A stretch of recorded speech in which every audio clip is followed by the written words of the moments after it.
Evidently, he fixed everything. What's the camera hit? Was it what? The other studios I broadcast that were all putting all these new cameras. Yeah, I go. Where's that camera? Or is it just right? Oh, it's right out of there. It's already live on the air. Oh, we are? Oh, I mean, as far as this, not on the radio.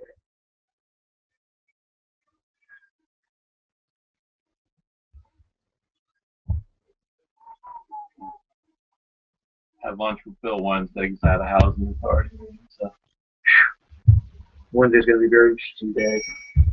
he wants me to call in if I'm a winner.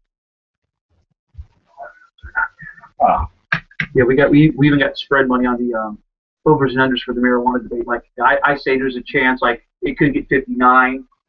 I mean, when everybody stays home, it doesn't matter because they're all too high. I'll tell you what, man. Well, there's been a lot of Democrats coming up for early voting. Yeah, it scares me because I was really focused on some of these judicial races for Republicans. Oh, and I mean, the Republicans come out more than the Dems, but the Dems could. The Dems are coming out. I mean, heavy. Why? They probably think the marijuana debate. Yeah, well, they're doing all the school board. I think the school board stuff's got people out there. Oh boy. All right, here we go. All right, it is the Ed Dean Radio Show. Thank you so much for tuning in as we are broadcasting all throughout the state. Locally here, we broadcast out of our flagship station, AM 1300 WMEL. The email address, eddeanradio@gmail.com, eddeanradio@gmail.com. You can watch us live on the air at eddeanradio.com, eddeanradio.com, or listen also at 1300WMEL.com, or our friends at spacecoastdaily.com/ed. Email address, eddeanradio@gmail.com. Twitter's at eddeanradio. Facebook.com/EdDeanRadio, or look for Ed Dean. Big debates coming up. Another judge strikes down the same-sex marriage ban. We'll discuss and debate that in a little bit. Also, medical marijuana. Is it really sold for the purpose of creating money, jobs? Remember, red light cameras were supposed to save lives. There was nothing more than a revenue generator out there. So we'll talk about that in a little bit. Big debates and what's going on in Ferguson. Also with Rick Perry in the studios with us. Elections, by the way, are coming up Tuesday night. We will be here live, Election Central. It's a tradition. We always bring you the latest what's going on before the TV. Usually the TV stations are like 10 minutes late behind us. So anyway, Michael Hartman running for Brevard County Commission District 2. And electmichaelhartman.com. That's it. All right, just want to make sure I got it on that one. That's fine. So, okay, nastiness. Okay, I knew it was coming out, but, I mean, there was this one about you flip-flopping on a bunch of issues. There was another nasty piece that came out against you today. What was it? Oh, the one today was really funny. The lead item on it was claims versus facts. And the lead item on it, I have been a CPA for 32 years. I'm licensed by the state of Maryland, Maryland number 8447. In fact, I just renewed through 2016. And to be a licensed CPA, you have to stay current, which means that I take 40 hours of classwork every year. Education, that's right. Every year I take 40 hours of continuing education. And what this talks about is the fact that when I moved down here, I didn't transfer my license. So the claim is that if a doctor is a doctor and he's licensed by the state of Maryland, but if he came down here, all of a sudden he can't call himself a doctor. Right. So that's pretty funny. Well, was it okay? What type of a hit piece was it? Was it a bullet point? Was it a big open folder? It was a mailer, and it was bullet points. It was 4 bullet points. Oh, so they nailed you on 4 different issues. Oh yeah. Absolutely. What were the other 3?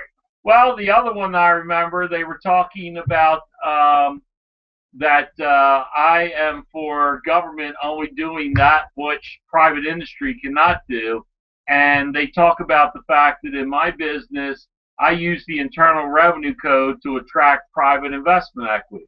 And they're trying to say that somehow that's a government subsidy.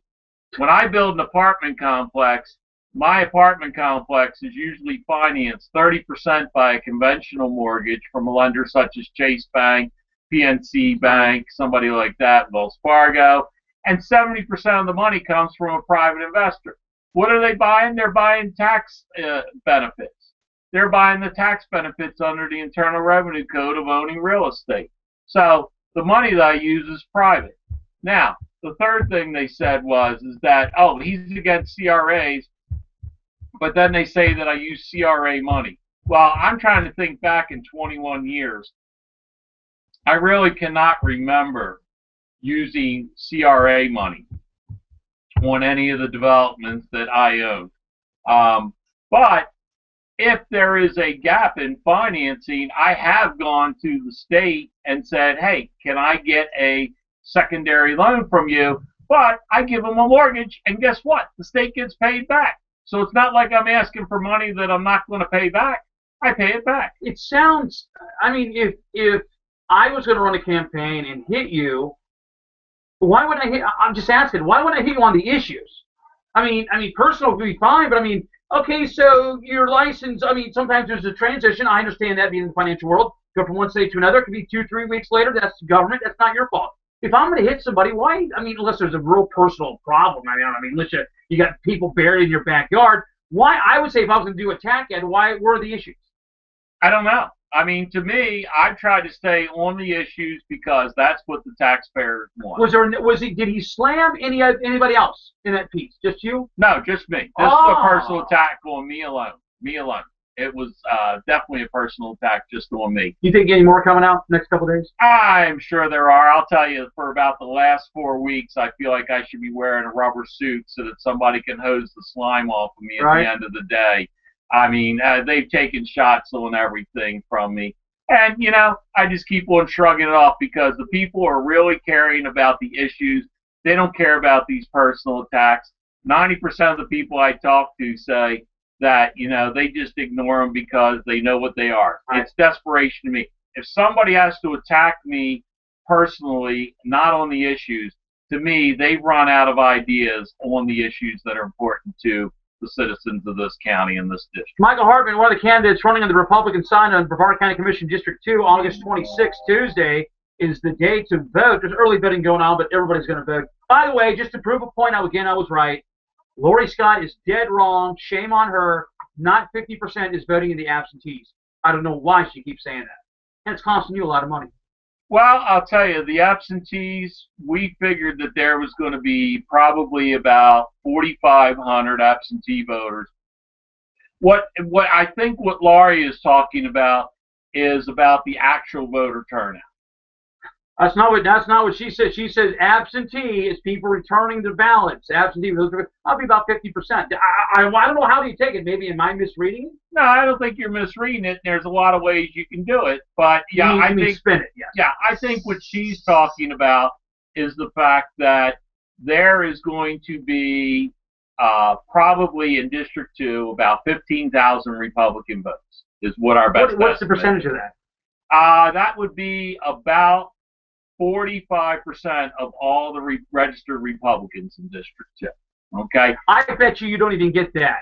I'm not. I tell you what, right now, we thought we were going to see. Overs and unders there, Michael. Oh, yeah. We thought we were going to see 4,500 our absentee voters on the Republican side.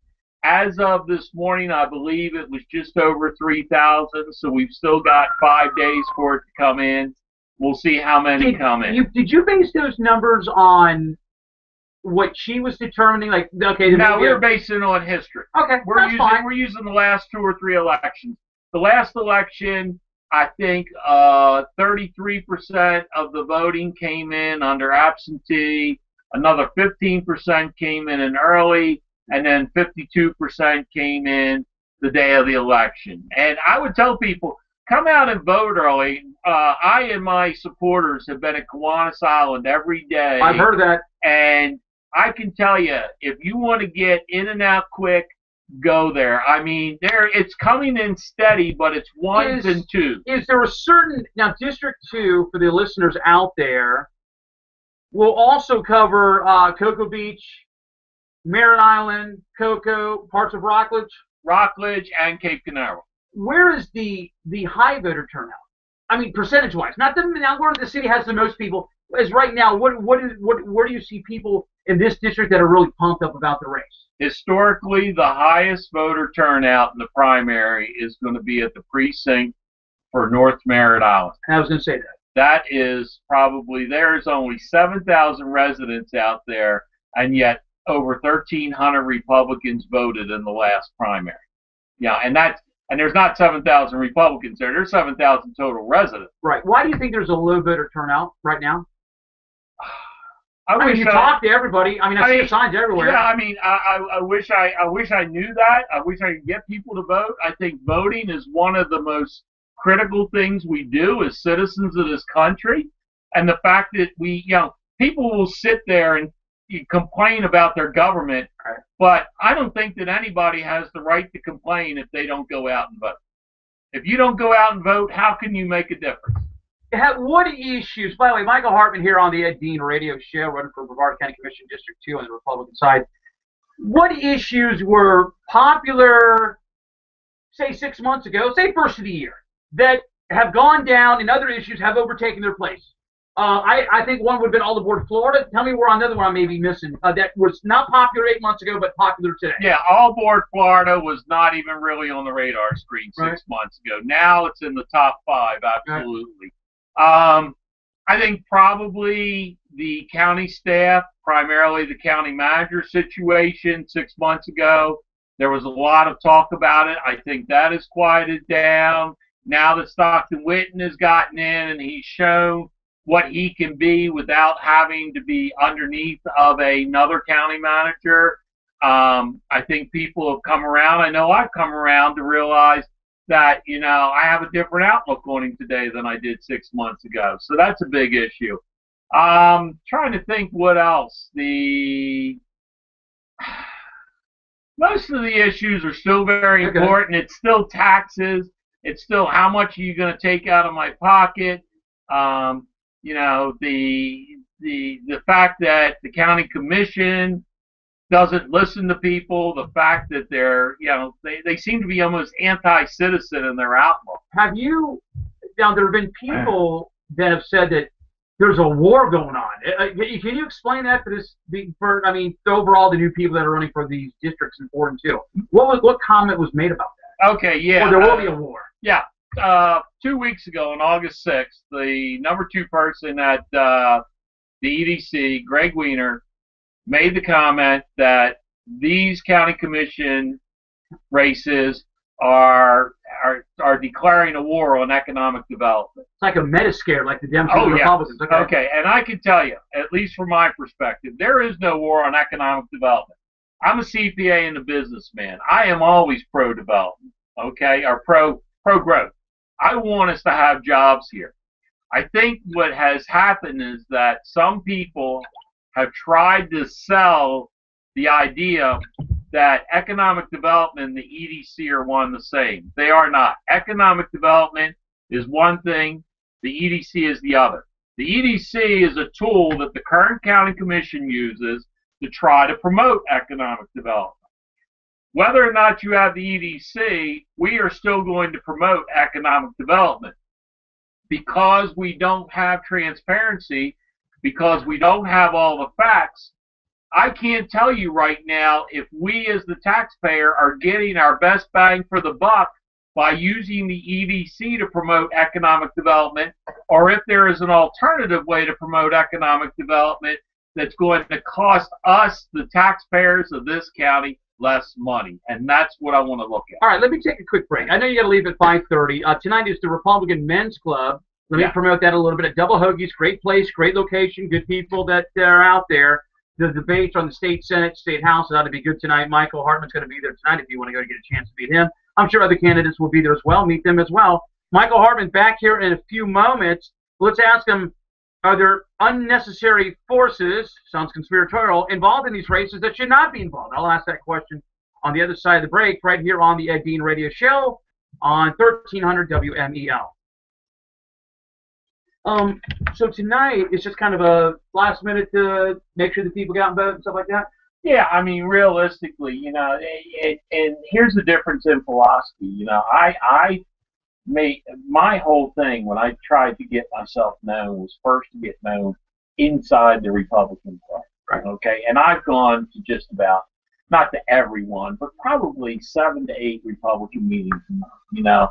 The Space Coast Women's Club, which are, at Red Lobster, Space Coast Patriots, all those kind of groups, whereas Barfield had come to, he went to Breck. Yeah. For the first and only time last week. He didn't even know how to sign in. He thought he was a member of Breck. No, you're a guest tonight, Jim.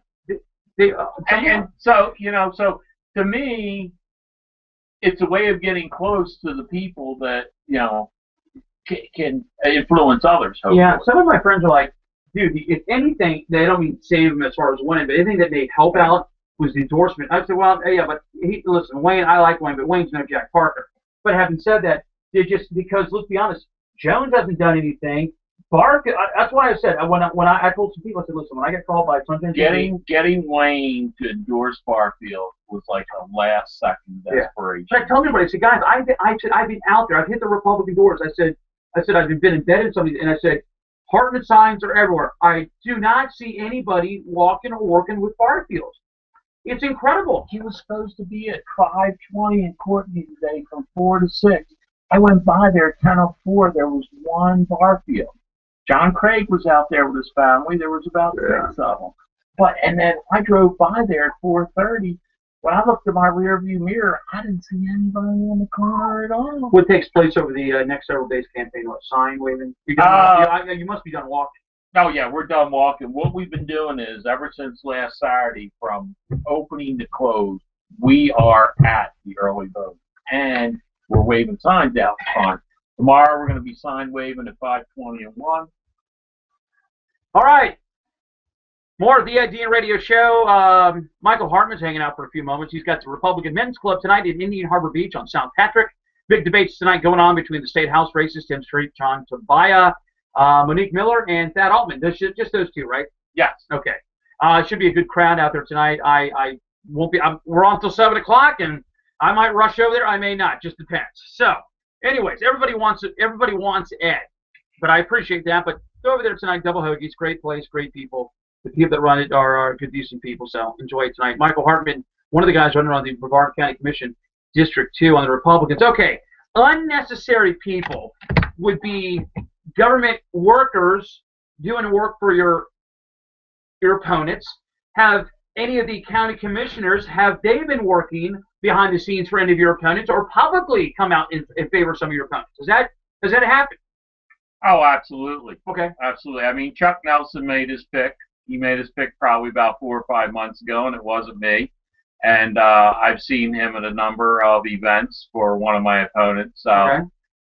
But that's his pick, and I mean that's his choice. How about like Bolin or Fisher? They kind of kept quiet to themselves. I mean, in this race. I have not heard. I did hear that Bolin endorsed Greg Jones in District 4. Right. Well, that's a given. Yeah. But in terms of Robin Fisher, I have not heard him endorsing anybody, nor Andy Anderson. Okay, that would. Okay, I can understand that. I was just curious if there was. In my years, I've seen campaigning and being a news journalist. I've seen where county officials will come out and help out individuals and act like they're, hey, I'm pulling up something, but we're putting up a sign instead. And I haven't seen that much type of activity in the last several years, but I've seen it a long time ago. Yeah, it hasn't been too much this time, and I don't want to name any names because they are just helping me behind the scenes. There are some people who are very good supporters of me. Right. There are probably some supporters of my opponents. So, the elected officials for the most part are staying on the sidelines. They want to see who the people pick, and they don't want to unduly influence any citizen. When Republicans run an ad to do something about Social Security, they're not cutting. They're cutting the growth, but they're not cutting Social Security.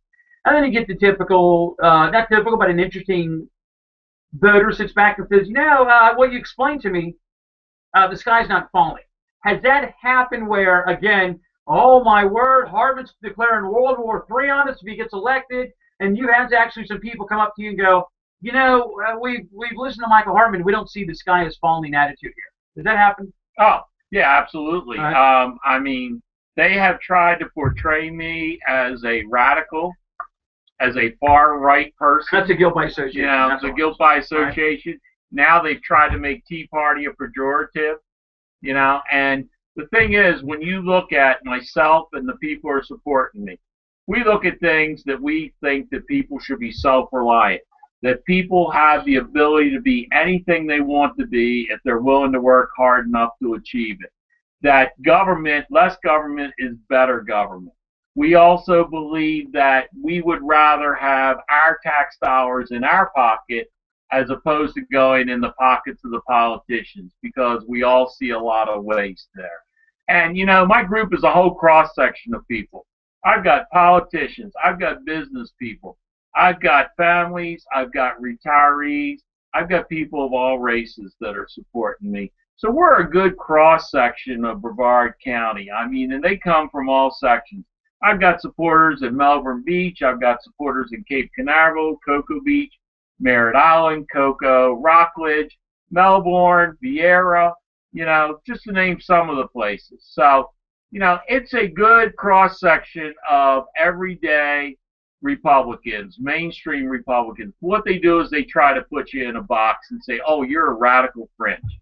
And that's just not true. What's going to happen next few days? No more debates. You're done walking, sign waving. I mean, what takes place over the next few days? Well, we're doing a combination of a couple things. First off, early voting started last Saturday, and we have been out at early voting every day. Right. We have people right there outside of the line where we cannot talk to people. Be there to greet the voters as they come up, and we personally greet every voter. Plus, we've had sign waivers waving out on 520 in front of Kiwanis Island. Now, tomorrow we're going to do, in addition to being at the early voting site, we're going to be doing sign waving from 4 to 6 at 520 in US 1. On Monday, Monday early voting will be done, and we're also going to be sign waving Monday at 520 in Courtney. So, you know, we're just trying to get the message out to people. We've talked to the voters. Like tomorrow morning, somebody said they had some questions. I offered to meet them tomorrow morning for breakfast at Cozy Corner right there on Courtney. If anybody wants to meet me, for years. I go out every day to breakfast and lunch, and I do it specifically. What time? I'm getting a little hungry. Probably for breakfast around 8:30, for lunch around 1. But I do it because I want to go out and meet people. I want to hear what they're interested in, because I'm supposed to serve them, and the only way I can serve you is if I go out and meet you. I can't sit in my office. I need to be out with the people. All right, Michael Hartman, the website, selectmichaelhartman.com, August 22nd. Early voting in Saturday, correct? Yes, early voting is 8 to 6 tomorrow. Vote early and vote often. And 8 to 4 on Saturday. All right, Michael Hartman, I'm glad you came in. All right, I appreciate it. Great to see you Good again. to see you. Now, the next few minutes, we're going to discuss this debate with radio political commentator Jason Moore and Brittany Pounders about this issue of the Rick Perry, Ferguson. Again, I keep asking this question because there's whites and black people that are protesting. Who are these people's employers? How do these people are getting paid off time? In fact, is it possible these people are being paid off by, I don't know, unions to protest? Who knows? And we'll talk a little bit about that. The email address, eddeanradio@gmail.com, eddeanradio@gmail.com. Don't forget, early voting in Brevard County ends on Saturday. So as they say, vote early and vote often. Anyways, you want further information on the candidates? We don't endorse. We just give you the lowdown on the candidates. The email address, eddeanradio@gmail.com, eddeanradio@gmail.com. Again, you can catch us live on the air at 1300WMEL.com, 1300WMEL.com, or spacecoastdaily.com/Ed. Tuesday night, Election Central coverage. We'll have it all for you. Back in a few moments here on the Ed Dean Radio Show. All right, let me know how it goes tonight. I'll probably text you tomorrow. Okay. That's good. I'm glad you got up there, because I think there'll be some people from your district. James, those guys, give me an hour tomorrow and just tell me what they say. I'll be curious. Hopefully it'll be good news. I should find out tonight. Okay. Hopefully it'll be good news. Well, it must be good when the pollster's calling after one. Hey, how do you he's asking me rhetorically, how do you push up Ron Taylor's arms? Tell him to get out of the race. Yeah. He might pick up some more business. So. Yeah, I heard you guys were all at Kiwanis Park. Oh, we've been there every day, believe me. I'll tell you what. John Weiler is just an amazing organizer. Yeah, he can work, man. I'll tell you what, he as he says, I thank him every day, and he says, look, he says, I have a personal interest in it. He says, I do not want to see Barfield in there. I do not want to see Taylor in there. I was going to ask you, but I was going to put you in a spot. I always want to ask my opponents, which ones are the worst? If you had to pick between two, would you go, I don't know if I want to answer that, so I don't put people in the spot. Taylor, though, he's just great. He's like a liberal version of Frank Zolitis. He is bipolar. He is absolutely bipolar. You could flip the switch. All right, man. Hey, brother. Take it easy. Good luck, man. All right, thanks a lot. You're quite welcome. I guess I have to listen here to Well, we're gonna make. I usually will make. Oh yeah, I've got them downloaded. In fact, they were sent today. And if not, what I will do is I know they were downloaded. And in fact, they've probably already been running since we've been. But if not, well, I'll run some extra. Okay. I didn't hear that. No, I didn't hear that. Yeah, I got to drive all the way back.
What's up with my hair?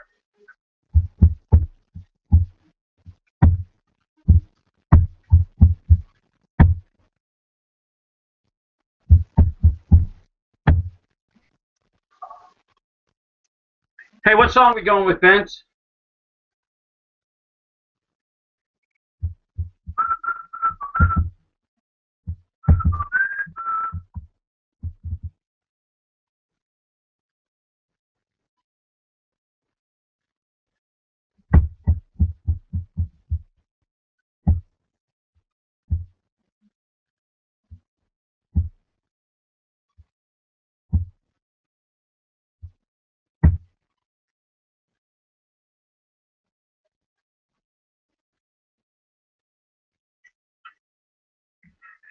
What song?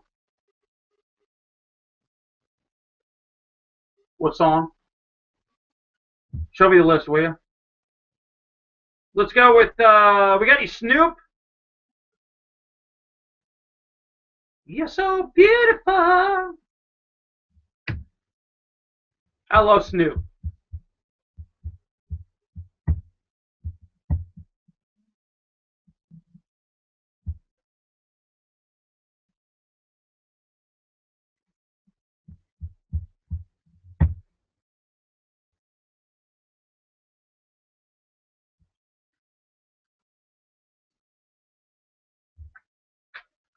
All right. Syndicated all throughout the state. It is the Ed Dean Radio Show. The email address, eddeanradio@gmail.com. Can we just keep Snoop underneath this the whole time we talk? No, I'd rather hear the music than my guest. And after hearing my guest, you'll understand why I want to hear more of the music. I'm just kidding. No, go ahead and podcast. All right. Email address, eddeanradio@gmail.com, eddeanradio@gmail.com. Coming up next week, we're going to be live from Dallas, Texas, which I've been to and I have partied more times than John Wayne has been on the AMC Movie Network over the last 2 weeks. All right, so I'm going to be out there with the Glenn Beck people. I'm sure they have a clue what's going on. Anyways, we'll be out there next broadcasting live Thursday and Friday. In fact, we'll give you all the lowdown there in the upcoming days. Email address, eddeanradio@gmail.com. You want to watch us live on the air, listen to us, go to eddeanradio.com or 1300WMEL.com. Jason Moore, Brittany Pounders, are you finally with me? All right, let me introduce my guest. Brittany Pounders, of course, who works for the District Attorney, Rosemary Lindbergh. She's on her... And then, of course, from the Wayne And from the Wendy Davis campaign, Jason Moore. Anyways, hey, and I'm just kidding. Jason Moore, my good friend. I know Jason from our Young Republican days. In fact, we're still Young Republicans. Jason Moore, radio talk show host from the Watchdog Radio. What is up with that name, Watchdog Radio? I mean, what happened? Log Cabin Radio wasn't available?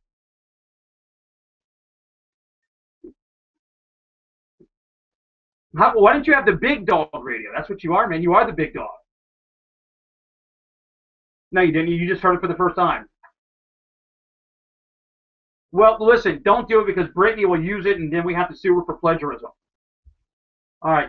And then both these individuals from Texas, also Brittany Pounders, another good friend of mine, her website's libertyjuice.com. All right, so I want to get to Ferguson in a few moments. By the way, are you guys, Brittany, you're not coming over to Dallas to see me next week, are you?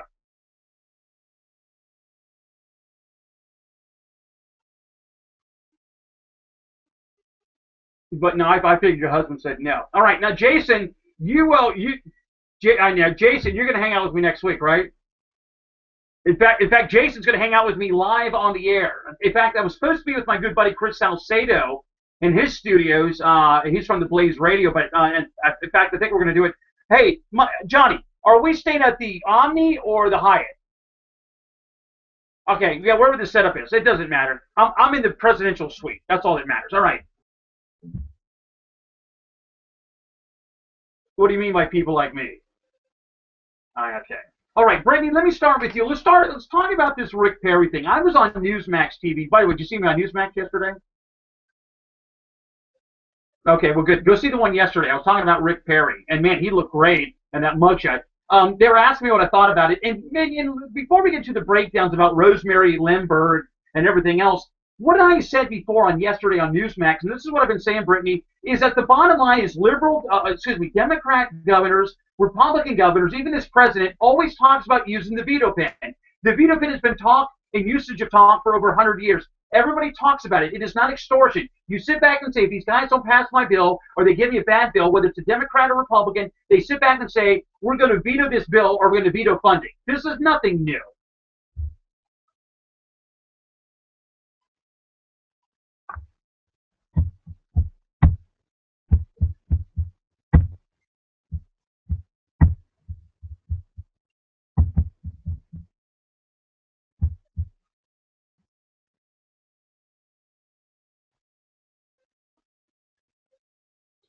Jason Moore in Florida, Rick Scott, if he wanted to do what Rick Perry did yesterday, it's within the law. He can veto that line item right out of the budget. Sounds like you guys are a little bit behind the times there.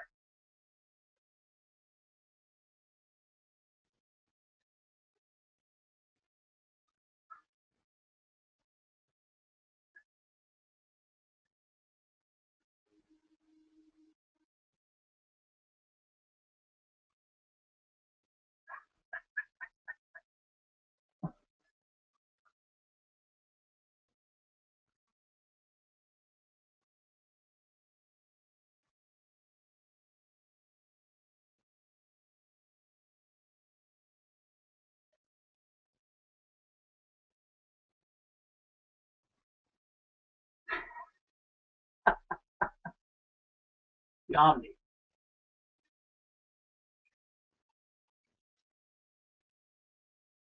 Right. Hey, Jason, let me go to you before I go back to Brittany. Is this a political witch hunt? Or tell me what the necessity of the timing is all about. I mean, is this something that's been talked about as far as a grand jury for the last few weeks, the last few months?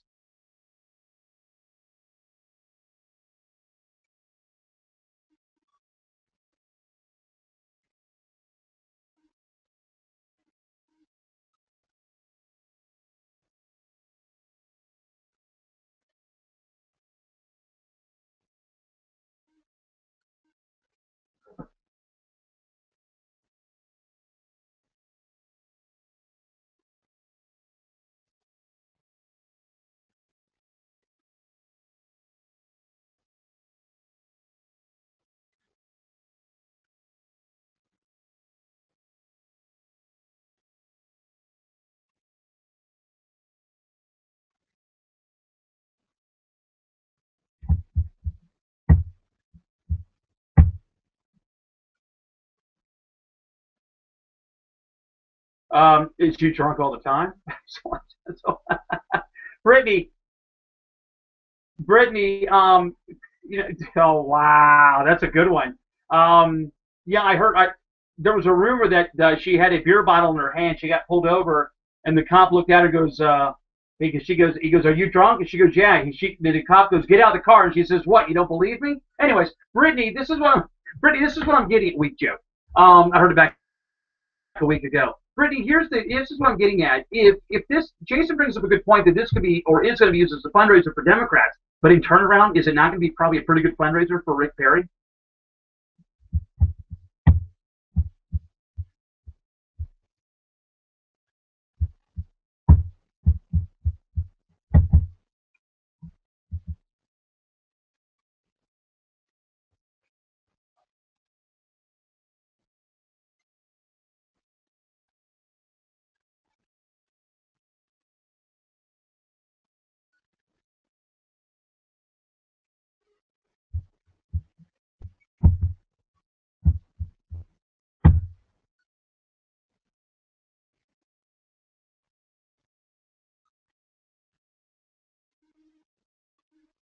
Now, but Brittany, I mean, let's be devil's advocate here for a second. There was a grand jury. What is it? 14, 21 people. I mean, that indicted the governor there. I mean, what does it say about that?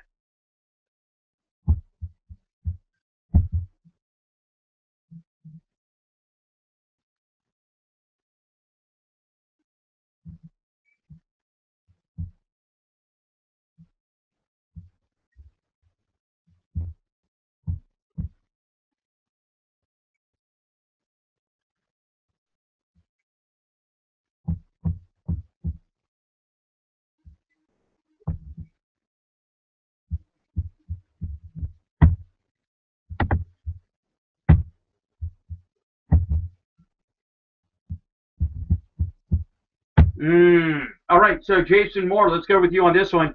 Where does the world turn now? Where does Texas turn? Where does the stomach turn right now for the Rick Perry indictment? Is there going to be a speedy trial? Where does this go next?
Jason Moore from Watchdog Radio here on the Ed Dean Radio Show, also with political commentator and blogger Brittany Pounders. Her blog and website is libertyjuice.com. Both of the individuals from Texas.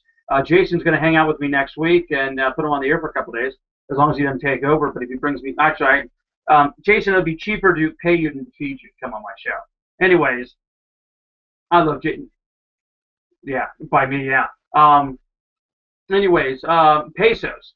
So Brittany, we talk about this. The Democrats trying to take advantage of this, but when you flip the coin here, is that if this is still going on, and let's say, and you guys I mean, you and Jason both would know whether he's going to run for president or not. The signals that maybe he is. Brittany, there'll be just as bad as the Democrats are. There'll be Republicans in the Republican primary that are thriving, that are the saliva. Got to get them a towel right now. They cannot wait for Rick Perry to jump in the Republican primary, and this issue still behind or still around his still hanging around his neck. Oh, as of now, yes.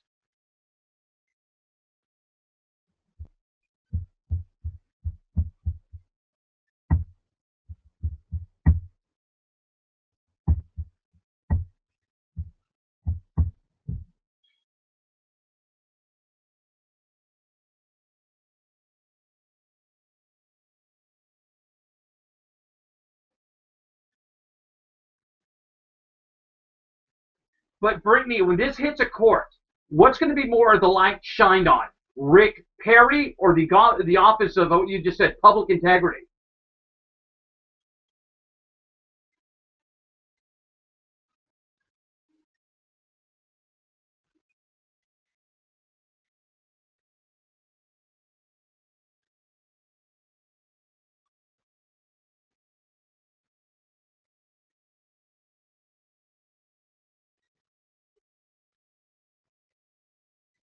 But hold on.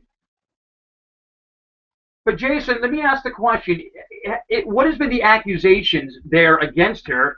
Has she done a good job? Has she not done a good job? I mean, so she got drunk one time, but her office has been good.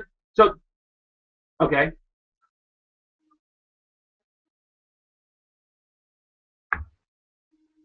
so she's a notice from Andy Griffith. Okay, so we already established that fact. But what I'm getting at is what about how she runs her office? Where's the complaints about that?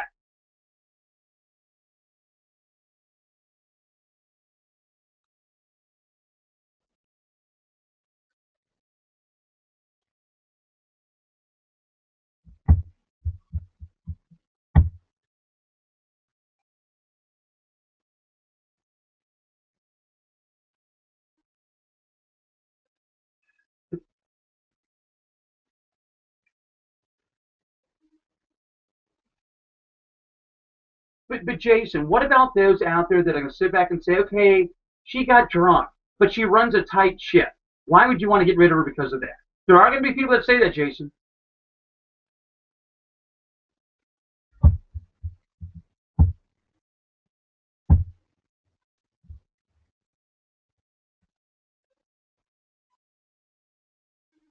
Okay, all right.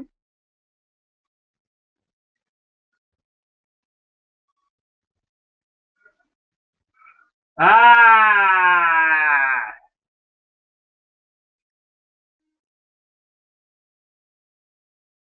well, if that's hurry up, I got to take a break. Go ahead. I know, and that's why I always have Brittany drink a few before she comes on. All right, all right. Back in a few moments. Let me take a quick break. Back with Jason Moore, my good buddy. I've known Jason for about 12 years. I love Jason. I wish we'd hung out more. He's a good guy. Brittany Pounders, I love coming on the air. Back in a few moments. What's going on with Ferguson? Did any of these people work? And this is not a black comment. There are a lot of white people down protesting as well. Is somebody paying for all this? There's some people that think that there is. Back in a few moments. This is the Ed Dean Radio Show.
All right, what song?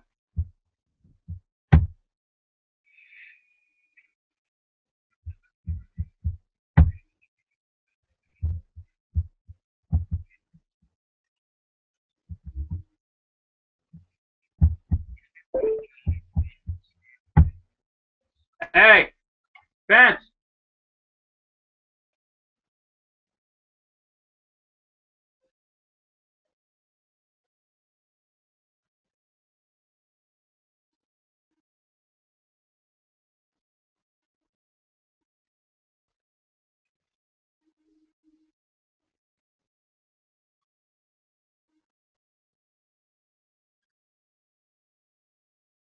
Just play the Basement Jacks. Thanks.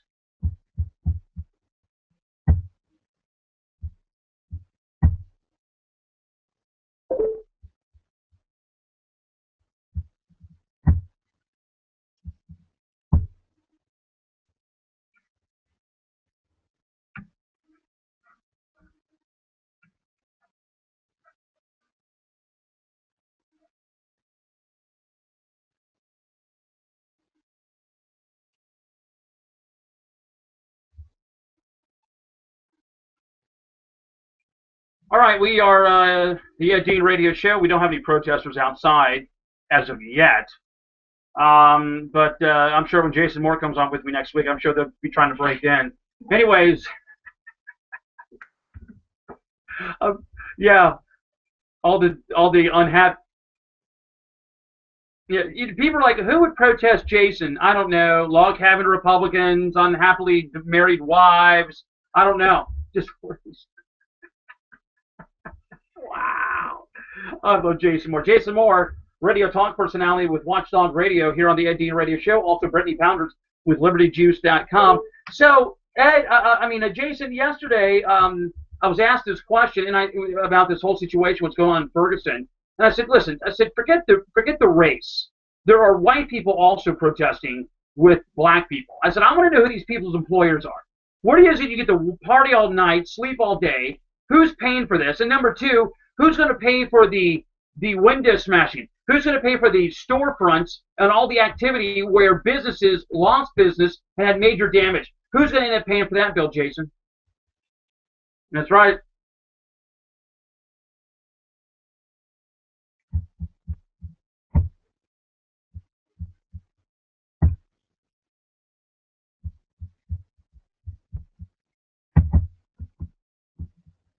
That's right.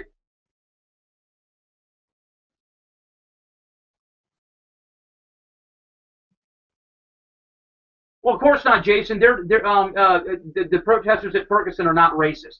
That's why. So, Brittany, I know. Brittany, this whole situation about what happened, what didn't happen, he said, she said type of debate going on. It's amazing how those in the black community want to totally just bypass the judicial system. As I've always said, why start at the beginning when the starting line, when you go straight to the finish? They totally want to ignore. The governor also wants to sit back and have a trial where we go ahead and implicate this guy and indict him, the cop here. Cooler heads are not prevailing. What is this going to take place down the road next?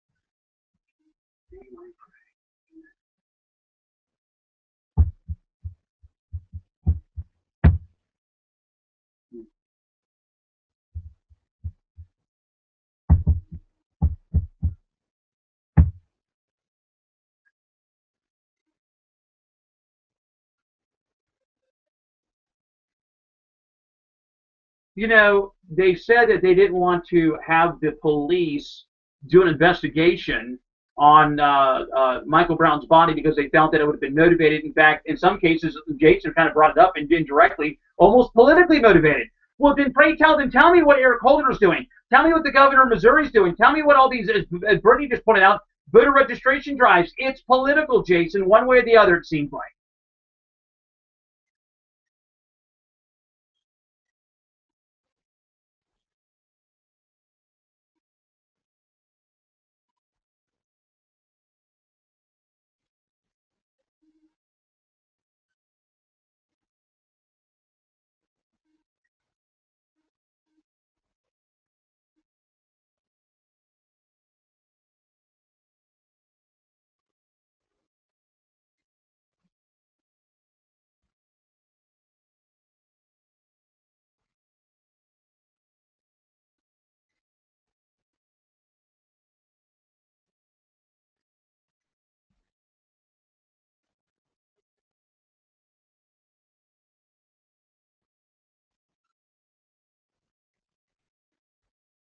I don't know.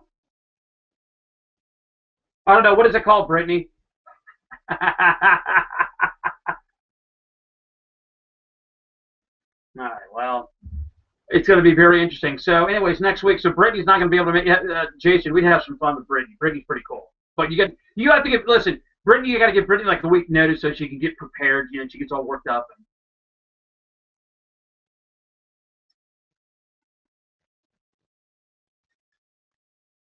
Wow. All right. Jason, I'll see you next week, brother. I love you, man. Thanks for coming on. Brittany, thanks for coming on as well. I appreciate it. Brittany Pound is from Liberty Juice. Jason Moore from Watchdog Radio. Both, I mean, could you not tell he was from Texas? I mean, come on, the accent just didn't give it away, now did it? Yeah, it sounded like he was more from, I don't know, South Florida, maybe New York. Couldn't tell. Next hour, another judge slams the same-sex marriage ban. We'll be talking about that in a few moments. Kevin Derby from the SunshineStateNews.com. This is the Ed Dean Radio Show, hour number 2 on 1300 WMEL.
Thank you, Lord. Thank you for answered prayer, Father. Thank you. Lord, I ask and pray this all. Thanks. In your name I pray. Amen. Pretty. Pretty. Pretty.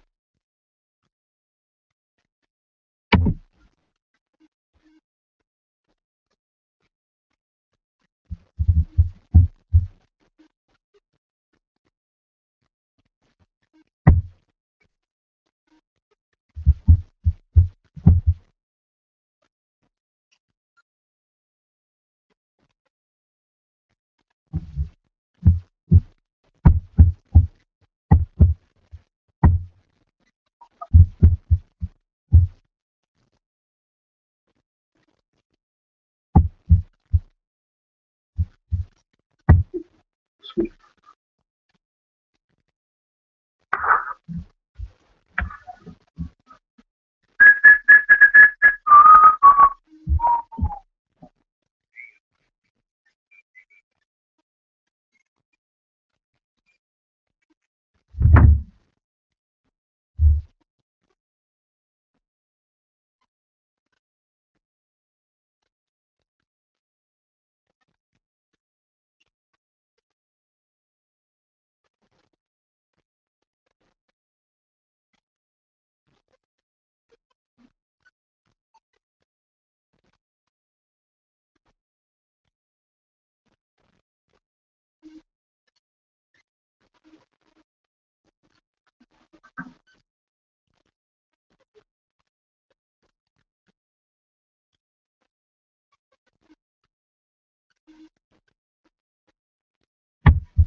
All right, hour number 2 of the Ed Dean Radio Show. If you want to watch us or listen to us live on the air, you can go to 1300WMEL.com, 1300WMEL.com, or our friends at SpaceCoastDaily.com/Ed, who will be with us, by the way, coming up Tuesday night for the election coverage going on, your non-partisan election coverage. So we'll be talking about that. Email address, eddeanradio@gmail.com, eddeanradio@gmail.com. Coming up next Thursday and Friday, broadcasting live at the Omni Resort at the Americans for Prosperity event. We'll be hanging out with some of my friends at the Blaze Radio Network with Glenn Beck. So we'll have some fun there. Several of you have emailed me, Ed, why don't you just go ahead and endorse? I don't endorse, folks. I think I've stopped that about years ago. I endorse issues. Nothing against the individual running. I just think that the issues are more important than the individual. If you don't like the individual, then go after the issue that you don't like. That will weed out the individuals itself. Stop making it personal. I think it should be about issues. So it's nothing against any Hartman. It's nothing against Smith or Jones and these guys. I've got along all with when I've hung out or met with you. I don't hang out with them, but you know what I'm saying. We don't have these Studio 54 parties, if that's what you're saying. But what I'm getting at is that the bottom line is if we talk about issues. If the issues agree with you, then you vote for that guy or lady.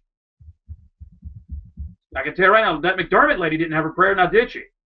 Anyways, I'm not talking about Lily. I'm talking about the, well, that's the one who ran for District 4, right, Vince?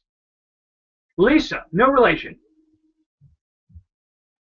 No. Lillian's not stupid like that, Lisa. Lillian's classy. Yeah. Lillian's classy. Lisa's just, oh my word. I mean, um, Lillian looks like the wife of a U.S. senator. Is that bad? That's a good compliment, is it not? That's a compliment, right? It is.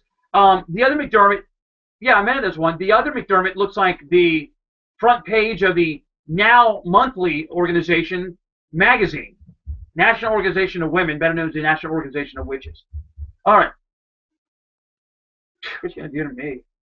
Hey, Kevin Derby, you with me? I'm like Elliot Ness. I'm untouchable. How do you like that? All right, my good friend Kevin Derby, the most knowledgeable man in Florida politics, from senior political writer from the Sunshine State News.com. So, I mean, man, the LGBT, the lesbian, gay, bisexual, transgender groups, they're loving it. A federal judge, I guess it's the first federal judge, strikes down Florida's gay marriage ban. What is this saying?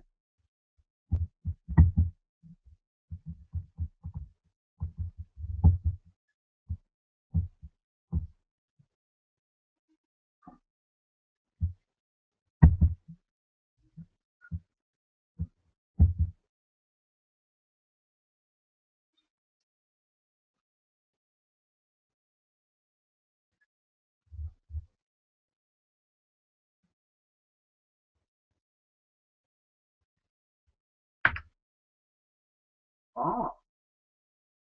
Wait. So he's not allowing. Okay, wait. He says the marriage ban is unconstitutional, but he's not allowing. I don't get that.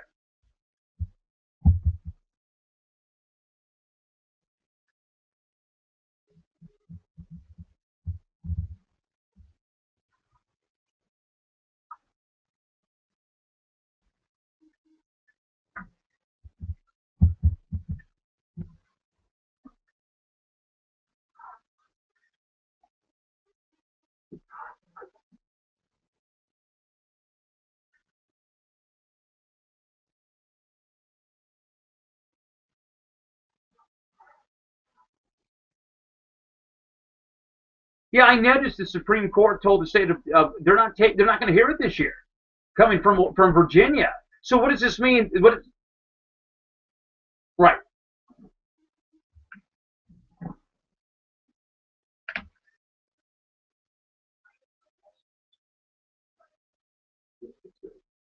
God, come hang out with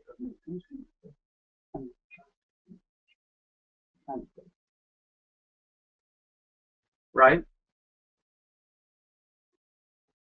Okay, so what does this do without trying to sound like a lawyer? And I mean that in a complimentary way. So without trying to sound like a lawyer, does that mean that the state laws until the Supreme Court, or okay, well, first off, it's usually an appellate court, but let's say this goes to the Supreme Court as a precedent with Virginia. Now, I don't know what you mean by Virginia, but let's say Florida was on its way to the Supreme Court. What does this mean that cases or same-sex cases are null and void for the individual that voted in favor of them in that state? In other words, the state voted to ban them, that they get put on hold, or does the marriages get put on hold, or does the enforcing of the same-sex marriage ban get put on hold? I don't know which one takes hold.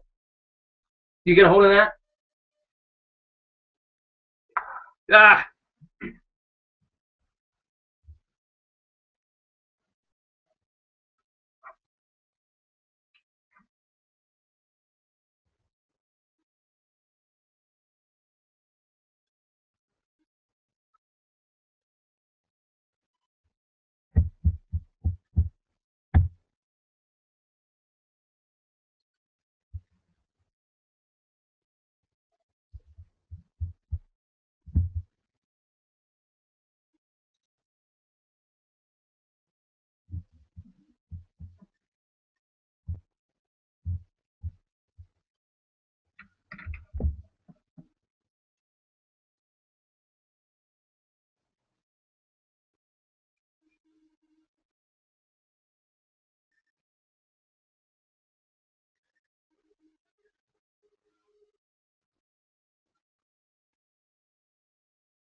See, and you're probably right. I mean, Kennedy has implemented some viewpoints to let the states do what they want. You're saying that this time around it's going to be role reversal.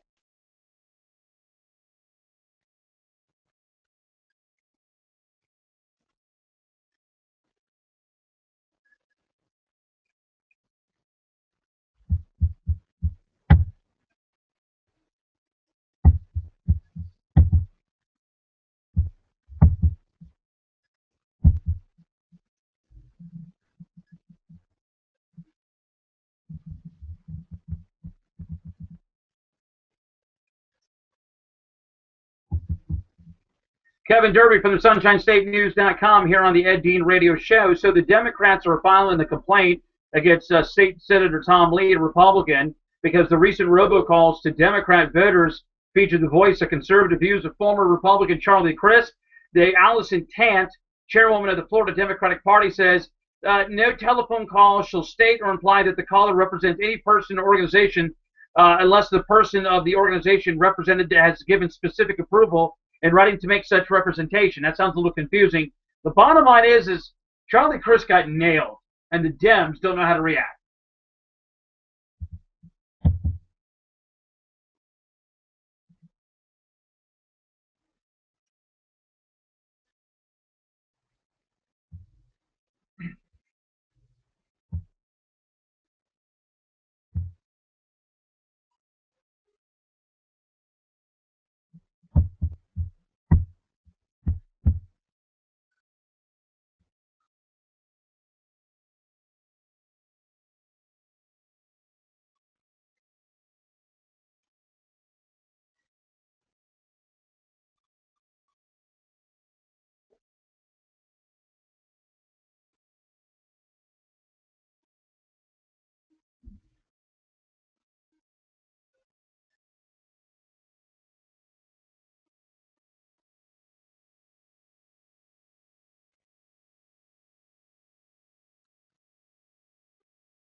Are the Democrats, the two good things that could be in favor of Rick Scott will be repealing the tax increase, fee increase of car registrations, which doubled underneath Charlie Crist and the Republicans, by the way.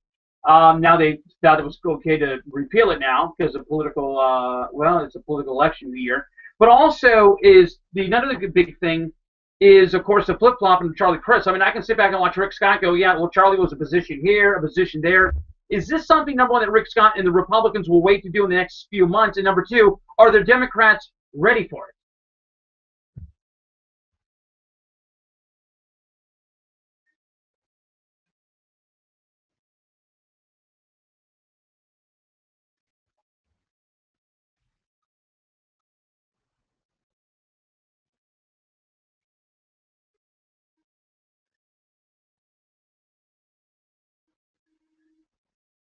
Record spending, right?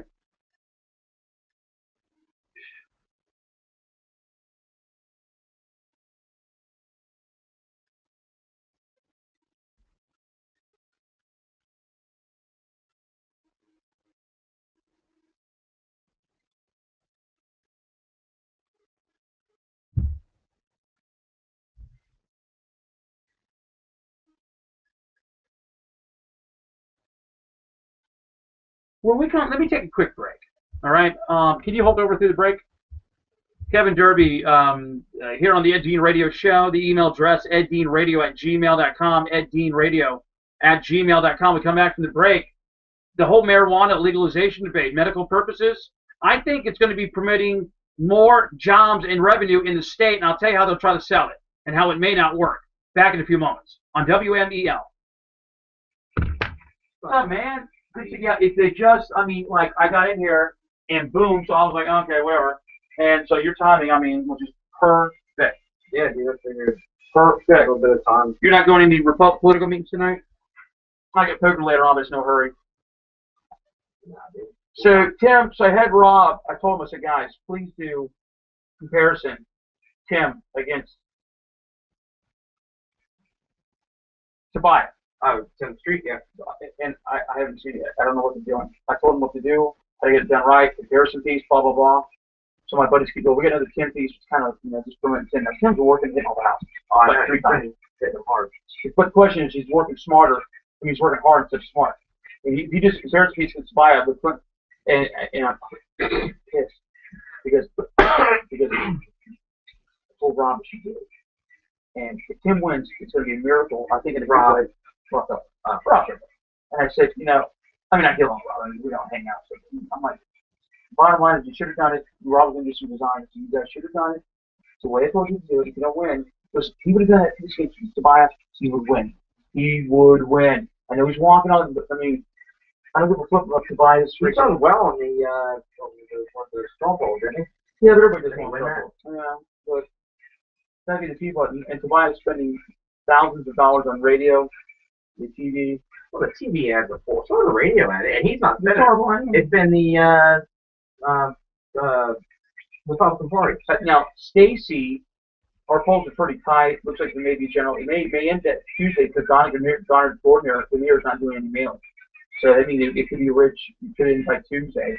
So it's towards the general election. Some poll number shows pretty swing margin error pretty tight. But she's, you know, he's doing radio and TV.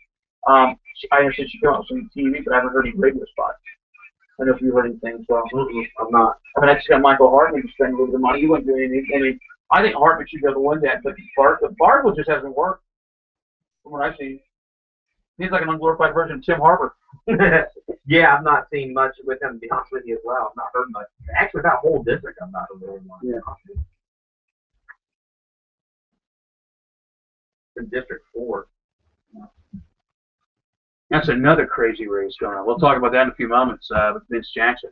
Kevin Derby from the SunshineStateNews.com here on the Ed Dean Radio Show. You can listen to us at 1300WMEL.com, 1300WMEL.com, or our friends at SpaceCoastDaily.com/Ed. Tuesday night, Election Central. We will have a good time. I will bring in the pizza because I plan to be in bed all day Tuesday after a bed, sleep, and everything else. But I'll be well prepared for Tuesday night as long as we got to go. We're not going to see another 2,000 like that ever again for years. Probably not in my lifetime. Of course, it was pretty fun for ratings.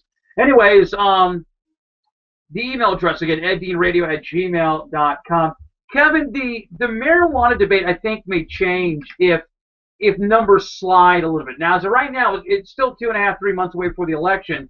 And what I'm getting at is that Colorado pushed for marijuana primarily on the basis of state revenue to bring into their coffers. They were predicting $100 million. You know what it is as of this year? $12 million. Horrible. And I think you're going to see if it's not the 60%, but let's say the numbers go down. Let's just say hypothetically. I think they're going to go down the road of trying to promote it as revenues into the state and as creating jobs. What do you think?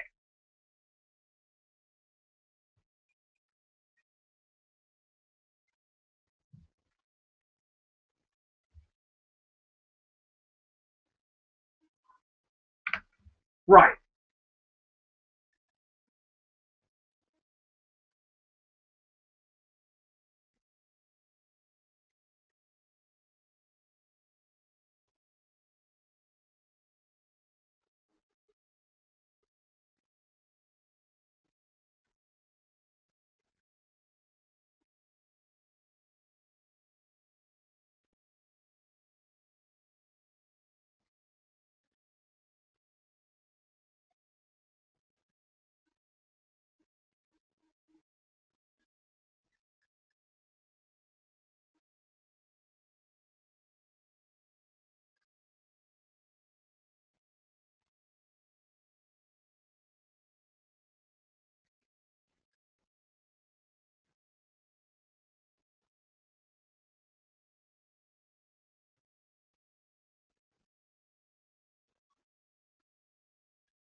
Yeah, I'm still convinced that it's possible that everybody's going to get high the night before the election, and they think everybody's going to come in the polls the next day and put it in.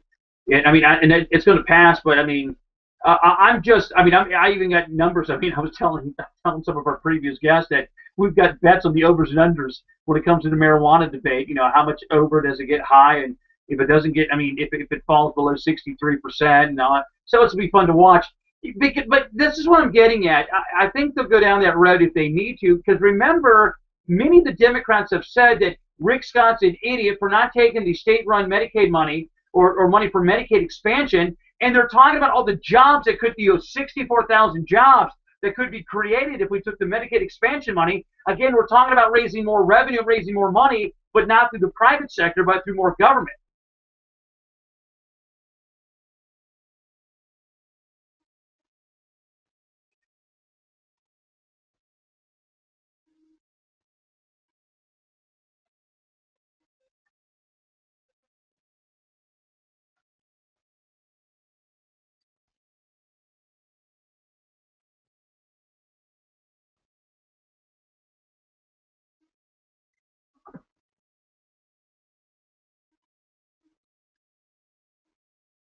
I think an interesting argument Republicans are going to have to bring up is, of course, you've got Amendment 1, which wants to buy more land for water use, and they want to take a lot more dock stamp money for that. And then the question is going to be, well, if we're going to have a revenue a surplus, education, as you just pointed out, Rick Scott's going to have a record increase in spending in education. Again, that's another political boy in order. And by the way, the unions have said they're not supporting him, so I don't know why he's doing this. But I guess what I'm getting at is that there seems that there could be, or you would think, a battle from politicians, some on the left, a lot on the left, some on the right, about, well, we get all this extra surplus of money, where do we spend it?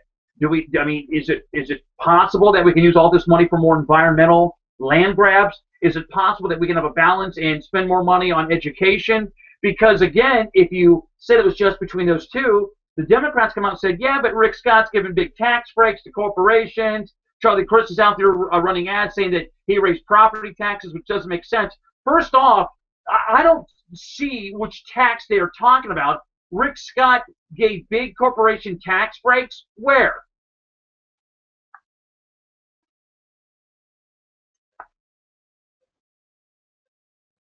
Oh, boy.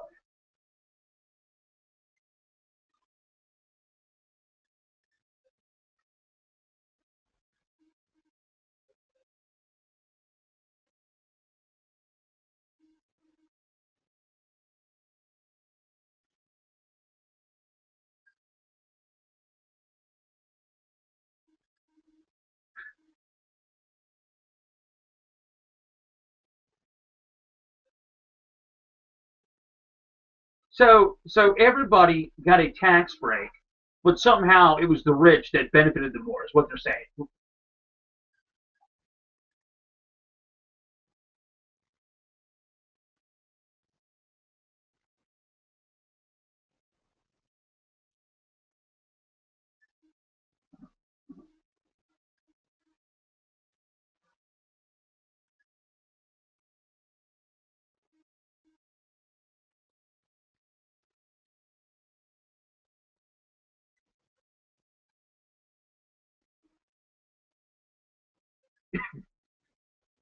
Right, the telephone tax.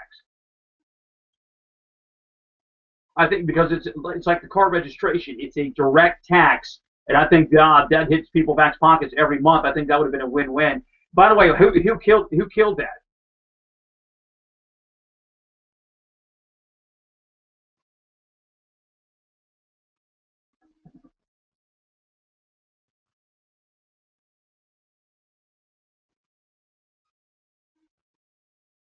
By the way, real quick, where does Charlie Crist get the credibility? Where does he get the facts that Rick Scott raised property taxes?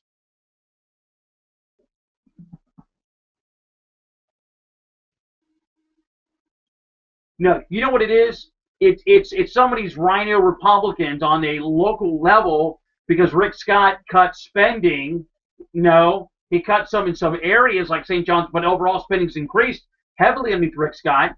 But Rick Scott's cut some regulations in some other taxes in some area, and I guess because he hasn't shelled out the money to some of these local municipalities, they're sitting back saying, well, because of Rick Scott, we had to raise your local property taxes. Nothing because of our own fault, but we blame it on the governor.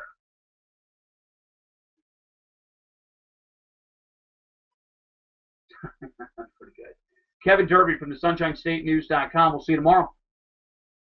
All right. Well, it's true. The governor does not raise or cut property taxes. It is done on the local level. Now, indirectly, if you cut agencies where on your tax bill, like the St. Johns River Water Management or the South Florida Water District, because there is a tax on your tax bill. So he cut some of their funding, or he says, I want to cut some of their spending. And so they sit back and say, well, okay, then we drop a little bit of our tax rates from the St. John's Water Management on your tax bill. Okay, maybe in an indirect way, but the government does not raise or cut property taxes. So, all right, back in a few moments, Vince Jackson, real estate and economics commentator here on the Ed Bean Radio Show. Back in a few moments. Use that mic over there. We won't need the headset. So Hartman was here. He looks like he's got a good chance of winning. You want to talk some local politics or? Yeah, whatever. I'm open to anything. You've been following a little bit of the District 2 race? Not as much District 2. You follow District 4? Yeah, I've not seen much of District 2, to be honest with you. No. I heard a whole lot. Let me turn this down.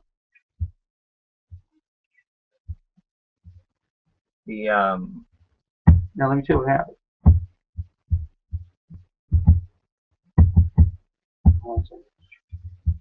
What's his Steve Armstrong.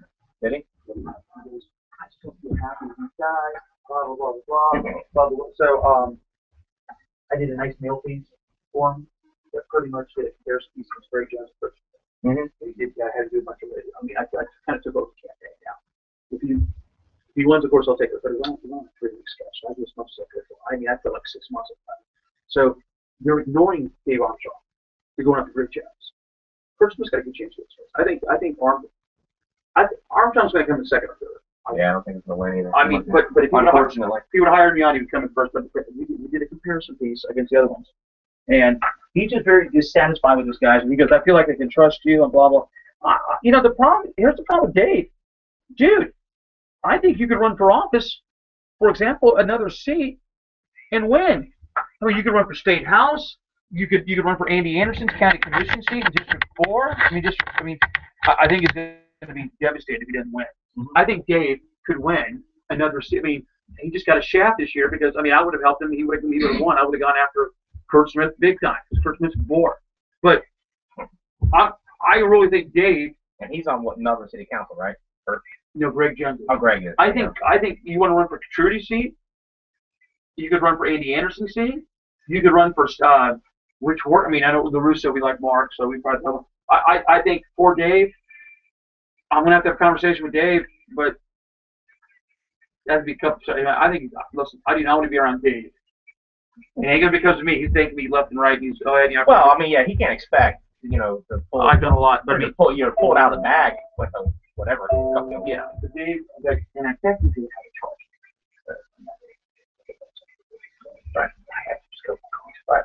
Right, but I always drop your name. I'm sitting at Vince's family, so if Vince asked me to help out, so I do it. So, yeah, that's cool. I wish he would win, but I'm on the same page as you. I don't think because he's just kind of spiritual. He didn't know what to say. Well, and also too, to his fault, he hasn't got out there and beat the pavement either. He's been doing it lately, but he's playing catch up. A little too late. But here's the thing: when he did his radio ads, I wanted to make it real partisan, like about Obamacare, and we don't need that type of government on a local level. Right. And he goes, I don't know if I want to do that one, because there's one people I'm like, so what? Guys, I like them as well, so they're not voting in the general, they're not voting in the primary. Yeah. We got people putting limits. I mean, we'll throw some things. There's some things that we'll miss that we should have done, but we didn't do. And guys, take some endorsements. The FOP cannot endorse them, but he would take them, blah, blah, blah. And he wouldn't take them, why? Because he didn't want to look like, I mean, I understand why he didn't take them, but I mean, it would help him. He can take everything he can take. That's right, but I mean, people put restrictions. I'm like, guys, you can't do this, man. You're making me look bad if you lose. Well, the thing is, do you want to win or not? Do you take everything you can possibly get? Why turn down anything? And who cares where it comes from? Get endorsed, take the endorsement, and fight. It shows you as being a well-rounded candidate. If you're not, How's business been good? Yeah. Good. Yeah, busy. Go with right now. Right now. No, right now. Right now. Can you hear? You don't need to hear this. Okay. Oh, he is plugged in. Hey, Vince, I got. You want Vince to say a couple words? Talking to the mic. Talking to the mic. Hello. Can you hear me? All right. Good. Yeah, I just gotta hear the one thing I can go.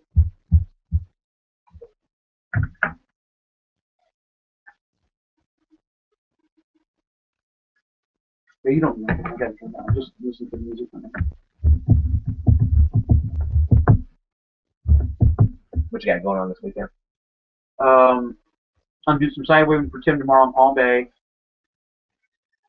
Yeah, he asked me for Tuesday, and I'm like, dude, I'm gonna be in Orlando. Yeah. You go in Tuesday and then get out of town. Well, yeah, I have to go work. I have to do some work in Orlando. And then just give it a minute. And then I may sleep a little bit. I may do a little sign waving on Saturday as well. So what? Are you in town all weekend? Well, I don't know. I think we're gonna do a family day. I've talked about maybe going to the Springs, maybe, but I don't know. Which Springs? Can I just hear this play? No, just let it play. I like this. I don't know which one. Okay, I just wanted to hear the song. I look right now, Van Halen. When? Right now. When do we want it? Now. How do we want it? Now. National organization. Now. Right now is the Ed Dean Radio Show. Right now I'm going to talk. Anyways, Ed Dean Radio Show. If you want to watch us live on the air, you can go to eddeanradio.com. eddeanradio.com. My good friend, he's on talk radio quite a bit. Does real estate analysis and an economics. My good buddy Vince Jackson. I'm glad he came in. You could follow the elections at all locally? Yeah, county elections going on right now. We got District 4, District 2. Both very large races on the Republican side, primary race. There needs to be change, many people say. Yeah, well, District 2, we've had a person, who's been occupying that seat with an R next to their name, but have not really been much of a conservative Republican by any means. Has he been anti-business, Chuck Nelson? Over his tenure, I would say, yeah. Generally, I think so. He's been against a lot of development, with the exception of here recently. Actually, he did support new development in North Merritt Island, where a lot of the North Merritt Island Homeowners Association people up there did not like the new development going in. Really? So he did go against that, yeah. Oh, he's not running for re-election. Why should he care? Well, but it still surprised me because that goes down to his core. I mean, he really has been really against any kind of development.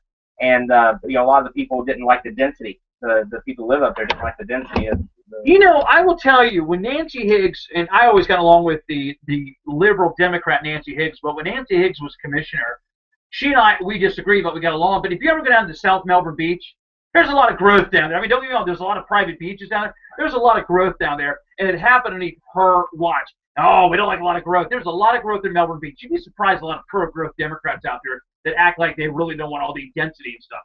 No, right. You're right. I mean, and that's the thing about it. You look at Cocoa Beach, for instance. Oh, yeah. Cocoa Beach is another one to where, unfortunately, you're starting to see a city council, I think, in my opinion, is prohibiting future development and some of the policies. Where else can you grow in Cocoa Beach? There is no more room. No redevelopment. I do believe there's a lot of. I mean, existing business. Well, business and to bring in newer types of residential property. Are they trying to get out? This is one thing I've never understood. Is as of over the last 10, 15 years, Cocoa Beach, Fort Lauderdale, Daytona has been wanting to get rid of this party image. The party image, my friends, brings in a lot of revenue. It does. And, Cocoa Beach they're putting through an ordinance where no alcohol on the beach or at Minuteman where coconuts. It's ridiculous. It's stupid. So what's going to happen, you're going to have them go elsewhere.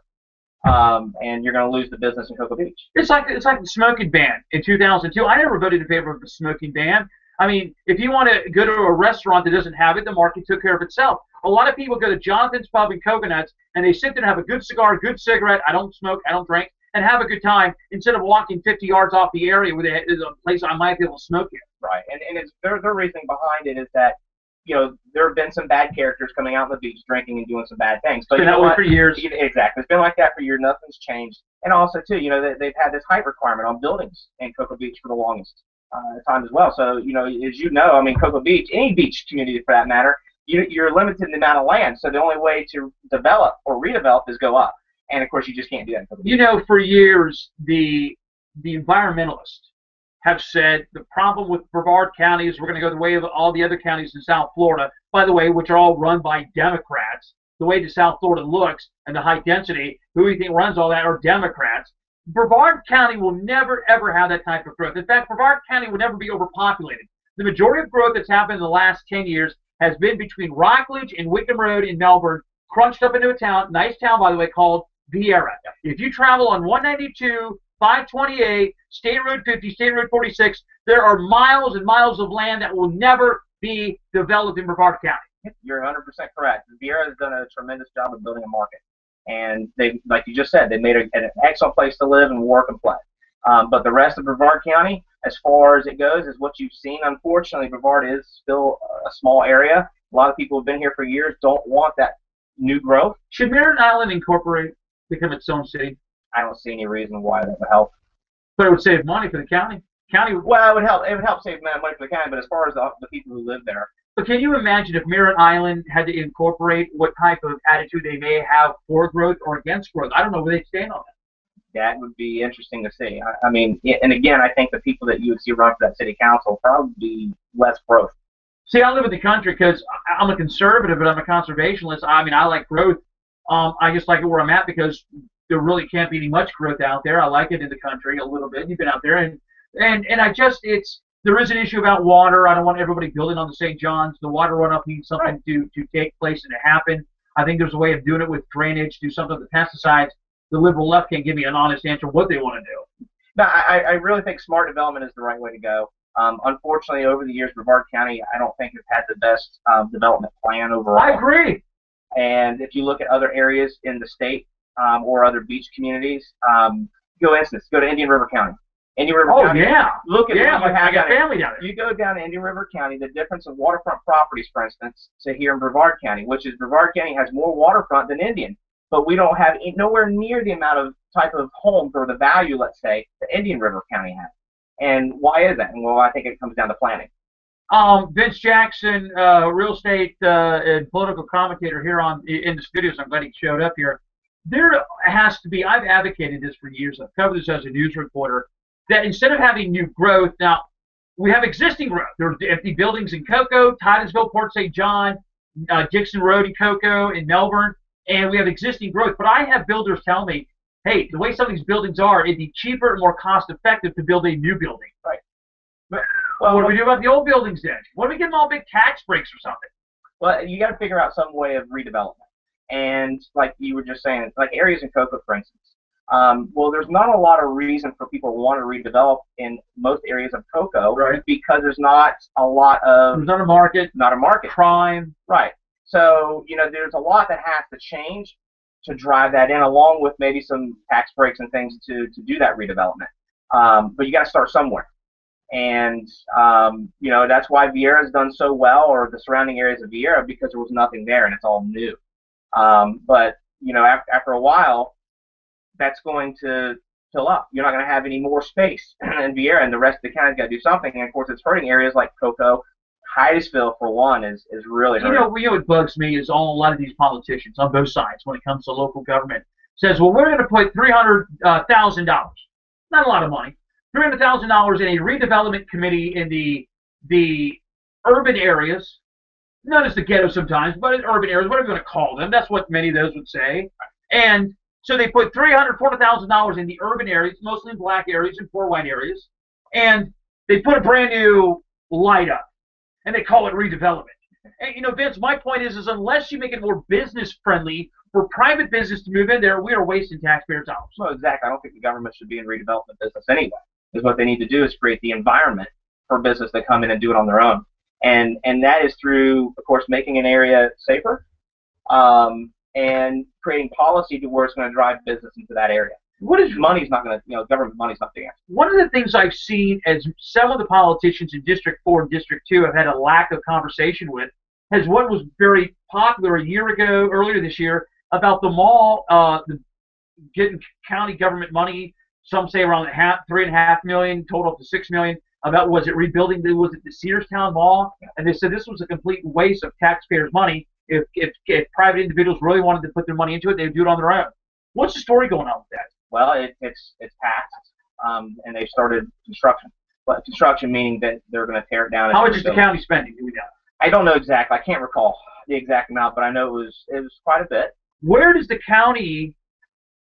I mean, you're not giving them tax abatements or tax breaks directly. We are actually giving them money, are we not? I think there's some money along with some tax abatement. I may be incorrect. Tax abatements are good, but I mean, I are we don't have not a giving problem them with tax abatement. But, yeah, right. But are we not giving them big chunks of money? That's what I thought. I think I cannot recall the amount. I think there was some money being put in by the county. The city of Titusville also worked with the county on that. And again, I'm not sure what the amount is, but there was quite a bit of money. Tax abatements years ago got around 75, 80%. I think do you think that they, with the economy, will still hover around those numbers, or because there are some conservatives, in fact, our old friend Scott Ellis, I understand that he is now probably going to be, I've heard, I don't know, against the tax abatements because we're giving everybody, free reign, but yet they don't employ the jobs that they told everybody they were going to employ, which means the taxpayer has to flip the bill. Does those numbers stay high again, or do you think they go down by the population by voting? I think they'll probably stay where they're at for right now. I really don't see a change in that. You have some people, like you said, Scott Ellis, who are necessarily for the tax abatement. But I'm for it. I'm for it. I like it. Now, when you have a company that comes in and says we're going to have a certain amount of people that are hired, that's always an estimate. Nobody can exactly tell you when it comes to a brand. You have a new business starting up, or even it's an existing business but moving into the area. It's still very hard to tell you exactly the amount of people who are actually be employed, especially the first, second year. It's going to take some time really to build your market in that location. Also coming up is it a quarter penny, half penny sales tax? Does this have? I mean, now in a huge election year, which would happen 2 years ago, it failed by about 5,000 to 7,000 votes. That was close. Right. But in an off-year election, I don't see this passing. Some counties are passing it. What do you see is going to happen For the school, Yeah. 5% sales tax. I don't think it's going to pass. Will it be close again? I do. From what I've been seeing, it seems like there are more people who are for it now. There are a lot of businesses, chambers that are for it, I believe. There are. You're seeing other areas outside of Brevard that are also for that have passed, or have it on the ballot also for a half-cent school sales tax. I have said I would support it if you cut the school property the school property tax by 15, 20, 25%. No, I agree. I think. What I mean, but some counties I think it would be smart for them to take that opportunity. I think Brevard could get a 1 cent penny sales tax and offset it with a 10, 15% tax reduction among the school the school property tax. They're not going to do that, man. No, but that's the best. Actually, I could see. I think most people would actually agree with this. Is mostly get rid of the property tax that goes towards schools, and then just have a sales tax. Now you get a lot more revenue. You are going to get a lot more revenue. You're going to have a lot more people paying into it. You're going to have. We're a big tourist community, and why not have those people paying towards our schools? And it's what you're going to have too if you have less property tax, because they're no longer paying into the schools from property tax. You're going to see, I think, more people invest in land and business here as far as commercial and residential. Speaking of tourism, more tourist jobs than we've had in a long time. Tourism is up big time because of the warmer weather compared to, which has been unseasonably cool even in the Midwest over the summertime. The governor just does not seem or know how to translate, as of now, good job numbers, we've been told, into a victory here. Just not happening. It's tight. It's tight, but why is he not talking enough about jobs? He's always had that uphill battle in getting his message out. He is not the politician, and that's the unfortunate thing with Governor Scott. I think he's a terrific governor. He's a great businessman, and he has done a good job, but he is unable to get that message out. And I think it may be his handlers as well. But he's by far no politician. So him getting out there and continuously raving about that, I think is hard for him. I really do. And which is bad because it makes it easier for Chris to come in and win this. He's got some bad. He's a horrible PR governor. Is it him or is it the handlers? I think it's a little bit of both. Because and that's the thing. Because your handlers are the ones out there supposed to be promoting you as well. And I don't see them doing a good job at that. But of course, he's the one leading the pack. So I'm not asking you to speak for the realtors. Realtors have pretty much been pretty good. Fiscally conservatives, I like it. Fiscally market, I like it. Pro market. Where would they probably stand on the sales tax coming up? You think that there's a lot of? I'm not saying you're speaking for them. I'm saying, but what do you think? Will they come out and support it, knowing based on the polls? some of these chamber groups, I believe, will come out and support it. I think, as far as realtors, here locally, Space Coast Association of Realtors, I think that you may see them potentially come out for it. But me personally, I think as far as realtors getting behind a school sales tax, I think is not the right thing. If there was a reduction in the property tax, Right. to the opposite, I think you guys would support it. Right. Heck, I could support it. Well, I think they're going to still potentially support it. I know there are some people who do support it in the association, and I know they're pushing for the association to support this. There's not been an official decision by Space Coast Association on that yet. But I think for somebody like a realtor association, it should be no position, honestly. All right, let me take a quick break. We come back. Let's talk more some local politics. Vince Jackson, real estate and political commentator. More on the other side of the break. This is the Ed Dean Radio Show. Dude, I love you asking that question.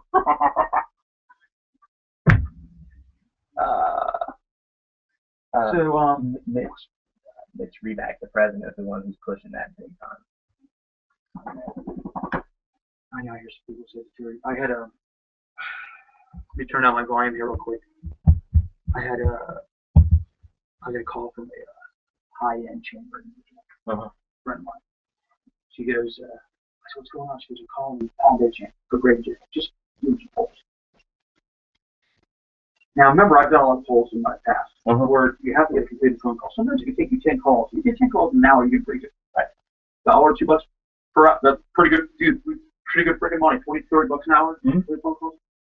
And they said they called 15 people. She called for not one view of Craig Jones was.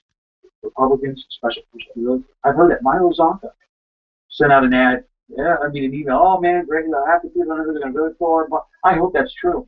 Because then they didn't have a chance. I'm telling you, they didn't give me a second. But I think Hardman should be able to pull this off. Barfield just hadn't been anywhere.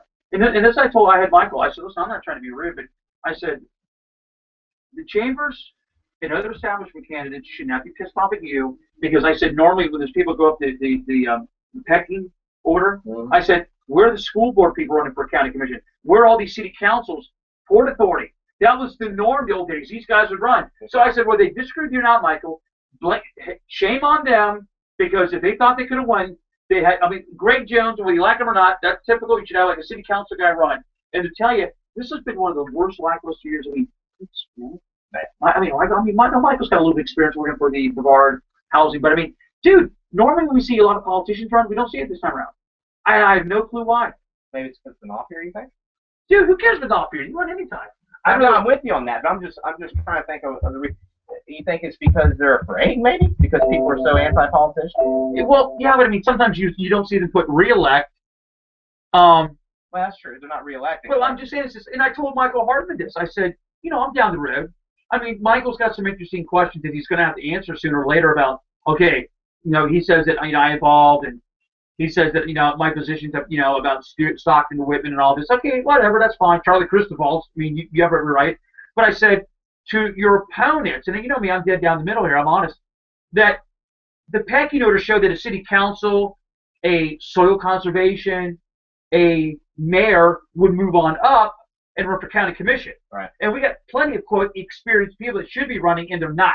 So if Michael Hardman wins, or Kurt Smith, shame on some of these chamber people, shame on all these guys that should have won and put up somebody who could have won. That's all I'm saying. That's all I'm saying. No, I'm with you. It's Kathy Meehan probably could have won, maybe just, I don't know. I mean, she would have been a much stronger candidate. I mean, some of these other people. Well, Armstrong should win this, but he's not going to because of, a poorly ran campaign, and he didn't get out there and beat the pavement. Yeah, he's beaten a lot of pavement, but I mean. Well, he didn't get there soon enough. He's not really not worked as hard as he should. I think if Smith wasn't in the race, Armstrong probably. I mean, it's still going to be interesting to see what happens. I just don't see Greg Jones. No, Greg Jones, when you look at the pecking order, he should be the one who should win this race. I don't see it happening. Yeah. And Armstrong's got to come across, I think, a little bit. I like him, but he's got to come across to most people a little bit more warmer. He's got a little bit of a tough, like a sod sort of. Oh, women dig that.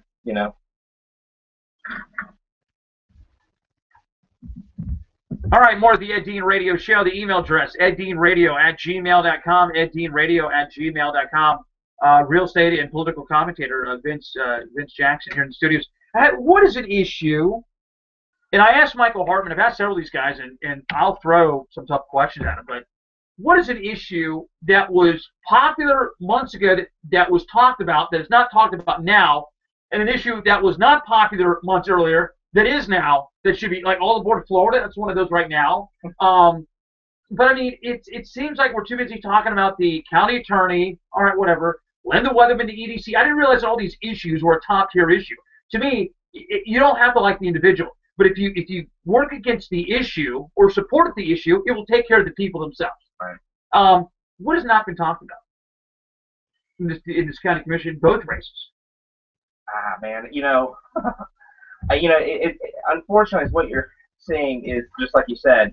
The big things that are currently out there is all over Florida, and is what amazes me. Yeah. But I think that issue is going to go away in 6 months. It's going to, because right now the people, and I have no clue reason why you have people fighting it. To be honest with you, it's going to happen. I think it's a waste of It'll be a lot of manpower. lawsuits. There'll be a lot of lawsuits. Yeah, it's just a waste of time, as far as I'm concerned, for anybody really. But I mean, I don't hear any specifics from some of these Republican candidates about what specific areas do they want to cut, what areas they want to cut in taxes. I mean, it's just vague. Well, that's the thing. You no matter how much you ask them about exactly what they want to get down to, you can never get a clear answer in that, because I don't think they really know. Do you think the county's ready for a change? I think they are in some cases. I do. Maybe not a change as far as like Hartman or Smith, as far as going a little bit too far to the right, if that's what you want to call them. I mean, I think some people could think that Jim Barfield is an establishment candidate. That's what they call him. But I think some people would be ready for a change, individual-wise, maybe. I think so. Well, if you have 2 seats that are open, 2 big seats that are open, you could have a entire shift of our county commission by just having one of these seats win the general. A certain person win the general, right. Whether it's even Barfield, for instance, in District 2, or Hartman. Even one of those 2 win in that seat, then you change the dynamics of the county commission. Does Barfield come across as another Chuck Nelson? I haven't seen that. No, I don't think so. I think he'll be more pro-development than Chuck was. Okay. So there could be a change right there. That could be a bad. With that, I think would help out Merritt Island. Yeah, I don't see. I mean, we always joke about Scott Ellis. Scott Ellis wants to run the county. Wayne Ivy's trying to run the county. I heard that from another friend of mine. Thank you for allowing me to plagiarize off of you. But some people. I mean, I don't know if Hartman is like, or he's been depicted as like another Scott Ellis. I don't see that. Because, I mean, Scott would just get rid of a lot of these people. Yeah, Hartman's over there saying, hey, I think we could sit down and try to reason together with Robin and some of these other guys. I don't know if it happens or not, but he is a very conservative guy. And he would not be a bad thing for the county or even District 2. So that's either one of those 2 guys win. I think, Merritt Island or District 2, for instance, is not going to be hurt by either one of those guys. I think it's going to help them. I think it's going to be a better person than Nelson has been. And I think it's going to be good for the county as well. But Greg Jones, and I've known Greg for about 8 years. I like Greg. I've played cards with the guy. We've talked. But it's like I like Mary Bolin. I don't agree with Mary's politics, but I can differentiate between the 2. But Greg really, for some reason, why I got about a minute left, really has come across as the typical. And again, I'm not slamming him. I'm just saying he comes across as the perception of what we have up there now. Greg's going to keep that same type of a status quo. Yeah, status quo. There you go. Yeah. What do you think? No, and that's sort of what I've been hearing as well. He's nothing. He's not going to be the person to come in and shake it up. And it seems to me that most people right now is what they're looking for is a shake up, especially on our county commission. Because I don't think a lot of people have been very pleased with the commission. There's been a lot of just bickering back and forth. It's actually a little bit embarrassing too. Whenever you go to a county commission meeting, you see all of them bicker at each other. It's just ridiculous. Not professional at all. All right, we're going to be here Tuesday night. I don't know if you are, but I mean, you're more than welcome. We're going to be here Tuesday night with SpaceCoastDaily.com, Election Central. I'll be here. I'm going to sleep all day Tuesday, and then I'll come in the studios early, and we'll get ready to go. Vince Jackson, thank you. I always love seeing you come in. We'll see you tomorrow night on the Ed Dean Radio Show as we broadcast live each night 5 to 7 right here on WMEL. WNBC. Dude, I watched that like it was on TV. Oh, they cut so much of it out. I mean, we gotta watch it. I mean, it's a great movie. I wish he goes. I wish he would have done a sequel. He goes, now Howard. Now he goes, you don't have a good voice. You don't like Captain Jenks or Imus. But he goes, let me hear. You want? It's WNBC. No, you got Sirius XM like I do. Yeah. Dude, if you ever listen to Howard 100, Howard 101, he'll come back at times and Will he do that? yeah, he'll do that. Nice. Oh, it's hysterical, dude. He'll be